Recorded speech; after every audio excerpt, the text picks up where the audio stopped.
So, good day sa inyong lahat. I know you are expecting an online class today or an live online classes today. Pero I decided to have variations on our discussion. So, for today, let's have a video recorded discussion. Pero hindi naman to pre-advanced o hindi man to kahapon pa ni-record. Ngayon lang.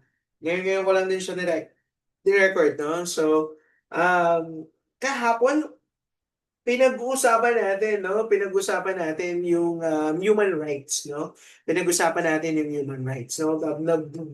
Pumunta tayo doon sa definition natin ng human rights kahapon. We try to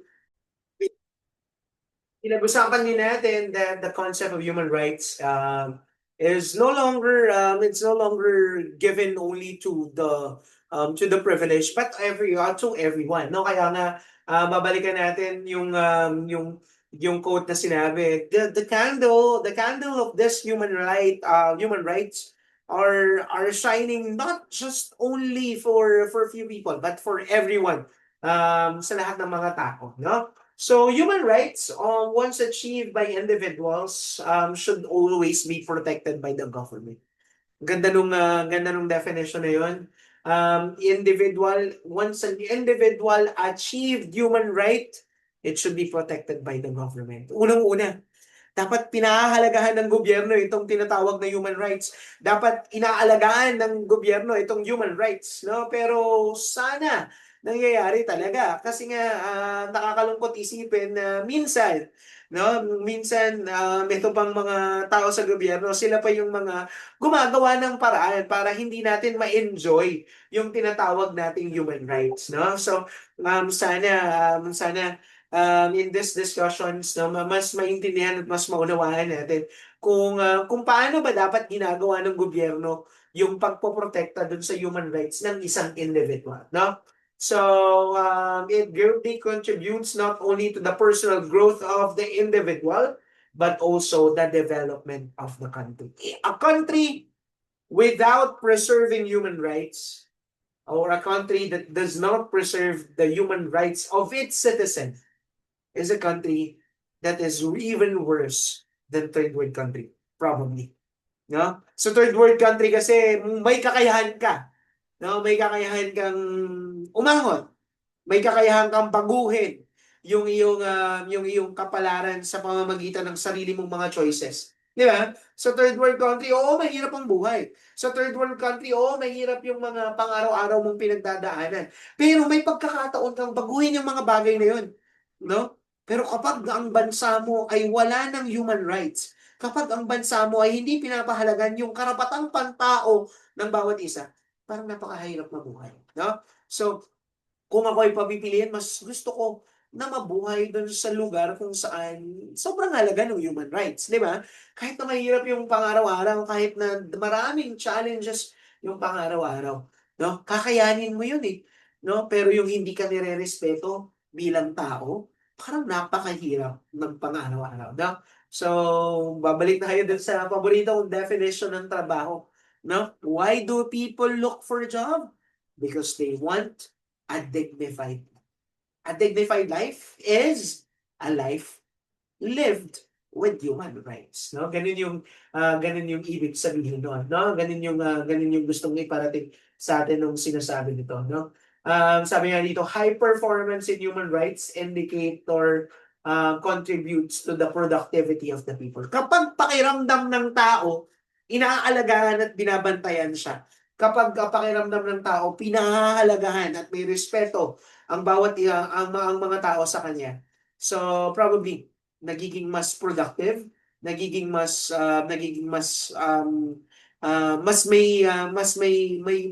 will siya na gumawa ng tama para sa sarili. Which in turn increases indicators for human development index such as life expectancy. Mababawasan yung mga taong gustong magpakamatay. No? Kasi you expect in your life, something better will happen. No? Life expectancy, there is education. No? Pagsusumikapan mo, no? Pagsusumikapan mo maging mas mabuti. Pagsusumikapan mo maging mas magaling, di ba? Kasi nga, pinoprotektahan ka no, pinoprotektahan ka. This further widens the awareness and respect among people, no? Kapag nararamdaman ng tao yung itong tinatawag nating human rights, yung paggalang sa katarapatang pangtao, ang sarap mabuhay, no? Mas masarap mabuhay, no? Yung kahit hindi ka mayaman, kahit hindi ka nakapag-aral, kahit na minsan hindi perpekto yung mga bagay na nagagawa mo sa pang-araw-araw. Pero kapag nirerespeto ka bilang isang tao, kapag nirerespeto ka based on your nature, based on your natural rights and rights as man, napakasayang mabuo. Di ba? So the efforts to enhance protection of the fundamental and few basic rights lead to the internalization of human rights standards. No? So sana naiintindihan ng mga tao, hindi lamang ng mga tao nakaupo sa gobyerno, kundi ng bawat isa. Dapat ikaw din kasi, dapat ikaw din sa sarili mo naiintindihan mo yung mga karapatan mo. Di ba? Hindi mo maipagtatanggol ang iyong karapatan kapag hindi mo alam kung ano yung karapatan mo. Di ba?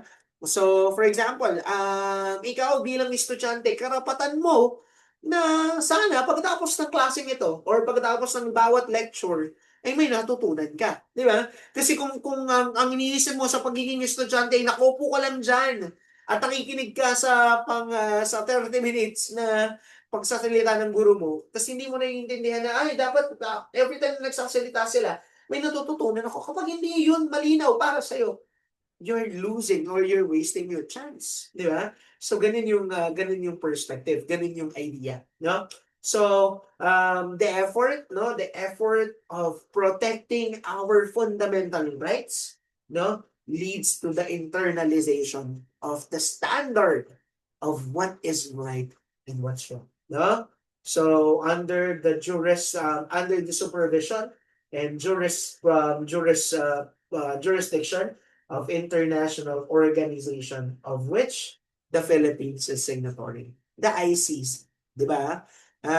Isang malaking issue yung idea ng ICC kasi hindi na daw tayo parte ng tinatawag na International Criminal Court. Bakit nga ba merong International Criminal Court? Kasi yung korte natin dito sa Pilipinas, they're unwilling to conduct trials tungkol dito sa mga violations na ito, no? Kaya nakialam na yung International Trial Court. Ganun yung idea doon, no? Kaya merong ganun. So, sabi nila dapat wala nang jurisdiction, wala na silang karapatan kasi hindi na tayo member, no? Pero there are things that happen before we become not a member. So, yun yung iniimbestigahan ngayon, no? So, ganun. Napakadami pang injustices na nangyari in the previous administrations. And that is because of selfishness. That is because the government is not true to their mission. Sabi doon, babalikan ko yung third paragraph. Human rights, once achieved by the individual, should be protected by the government. Human rights ang dapat pinoprotektahan ng gobyerno. Hindi yung kanilang mga images, hindi yung kanilang mga kapakanan, no? So sana ganun yung definition. Ang dami ko pang pwedeng sabihin sa slides na to, napakadami ko pang pwedeng ipaliwanag, pero if we will be looking at it, simply lang, human rights is for. And once we achieve it, our government should be the one, no? Should be the one to protect and care for it as well, no? Pero hindi sapat na pinoprotektahan tayo ng gobyerno. Dapat naiintindihan din natin kung ano yung ating mga karapatan. Kaya nga, no, sa pagpapatuloy nating pagdi-discuss nitong mga bagay na to, we wanted to understand what is the concept of human rights, no? Dapat maunawaan at maintindihan natin yung idea ng human rights, no? So sabi nun, each individual is entitled to enjoy his or her human rights. Babae, lalaki, bakla, tomboy, maliit, payat, may team, maputi, matangkad, may ngipin o wala, all of them should always be entitled with their human rights. No? Lahat tayo ay may karapatang pantao. Unang-una, no? Because we are all human. No? We are all human. Tayo ay lahat tao. We are endowed by the human rights and we are endowed by the natural rights. No? The term human rights came from the Latin word iuris, which means what is due to or owed to an individual or person, and use, which is the gray or the root word of justicia, no, which suggests justice, no. So ibig sabihin to be given what is due, no, to be given what is due to the individual, no, based on justice, no. So everyone who receive it is due to him, and everyone should respect it. So lahat tayo ay may karapatan. Lahat tayo ay mayroong karapatan. At every one of us, since every one of us has that rights, everyone should respect it. No? Dapat nire-respeto natin yung human rights, no? But there are limits, no? Sabi natin, di ba? Sabi natin, there is always, sabi doon, lahat tayo may human rights, no? So ako, meron akong human rights. Kayo, meron kayong human rights, no? No? Pero everyone should respect the human rights. Gusto ko tong definition na to. Human rights, or where does rights stop? Saan natatapos yung tinatawag nating human rights? So what are the limitations of the human rights? No? The limitation of the human rights lies on this. Your right will stop, or your right will stop when you step on someone's right. Matitigil, no? Mababaliwala ang iyong karapatan kapag nagsisimula ka ng tapakan ang karapatan ng ibang tao. For example, sa loob ng isang classroom, may mga magkakaklase. Karapatan ko, naasa rin yung ibang tao. Tama na? Karapatan ko yun eh. Karapatan ko yun. Pero, once na, karapatan kong sabihin kung ano yung gusto kong sabihin, pero once na nasaktan ko siya, I step on his right, or I step on her right, natapos yung karapatan. So, ibig sabihin, we have the right, no? We have the right to freedom of expression. Ibig sabihin, kaya kong sabihin lahat ng mga bagay na gusto kong sabihin. Pero, once na nagsasalita ako at nakakasakit na ako ng ibang tao, my right or my freedom will stop when I step on someone's right. Karapatan kong magsalita. Karapatan kong sabihin kung ano yung gusto kong sabihin. Pero, kapag nakakasakit na ako ng ibang tao, kapag tumatapak na ako sa karapatan ng ibang tao, tumitigil yung karapatan kong yun. Karapatan kong magalit. Pero kapag yung galit ko nakakasakit na sa ibang tao, for example, sa loob ng isang classroom may nag-aasaran, nagalit yung isa, karapatan niyang gumanti. Pero yung pagganti niya, sinuntok niya yung kaklase. Karapatan mong magalit kasi inasabi ka. Pero, wala kang karapatan para saktan siya. Diba? Ganun lang kasimple. Ganun lang kahalaga. No? Ganun lang kasimple. No? Sabi doon, it suggests that justice is delivered when an individual receive what is due. But this justice should be respected by everyone. No? Human rights is a cluster of basic principles concerning what is universally binding on the conscience of human being. No? Pag sinabi natin universally binding, ibig sabihin, kung ano yung meron ako, meron din kayo. No? Karapatan kong mag-aral, kayo din. Karapatan kong mabuhay, kayo din. Karapatan kong magkaroon ng freedom of expression, kayo din. No? Hindi dahil estudyante kayo, teacher ako, mas lamang yung karapatan ko. Hindi ganoon. Meron tayong tinatawag na basic principle which is universally binding. No? Yung karapatan nyo bilang tao, hindi yung nai-hinder kung sino ka. No? Hindi mas mahalaga yung karapatan ko kaysa sa karapatan ninyo. Pareho tayong tao, so pareho tayong may karapatan. Hindi dahil senador sila, mas mataas yung karapatan nila. Tao din sila. So, yung karapatan na meron sila, may karapatan tayo. Kaya nagagalit yung mga tao. Di ba? Kasi nung mga panahon na nagkakaroon na ng sisihan or nagkakaroon na ng kulungan, di ba?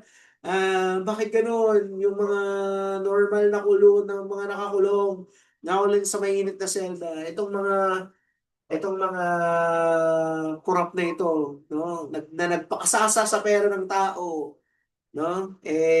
Sila pa yung nasa magandang kulungan, di ba? So, yun no? Sana, ano, if justice will be served, it should be served to everyone, no? And everyone should respect. No one is above the law, no? And again, your freedom will stop if you step on some person. Karapatan nilang kumita ng pera, yung mga kurang. Karapatan nilang kumita yun. Pero, nakawin yung pera na dapat ginagamit sa goods and services ng mga tao, mali. No? Doon nagkakaroon ng kamali. No? So, sabi doon, this means that human rights includes not only legal rights, but also moral values. No? Ang karapatan ay hindi lamang nasa batas. It is moral value. Yung respeto, wala namang turo niyan eh. No? Yung respeto, hindi naman, oo, nababanggit siya sa school, pero walang certain lesson na pinag-usapan lang natin respect. No? Walang certain yung ganun. Yung panggalang, dapat innate sa tao. No? So, that's moral values. Ano yung moral values? Yung alam natin kung ano yung tama. Kasi nga, babalik tayo dun sa natural rights. Ano ba yung natural rights? It's your right to do what is good. Di ba? To do what is good. The attainment of human rights help the person reach a level of condition that empowers him to live and face the demands of human nature. Because of your human rights, dahil sa iyong kakayahan, mas napagbubuti mo yung sarili mo bilang tao. Di ba? Karapatan mong mag-aral. Para pagdating ng panahon na nangangailangan ka ng pera, pwede kang maghanap ng trabaho para kumita ka ng karapatan mong kumain. Kasi hindi ka makakapag-aral kung hindi ka nakakain. Karapatan mong may malinis na na damit. Kasi mahirap humarap sa mga tao kapag ikaw ay nasa maduming damit.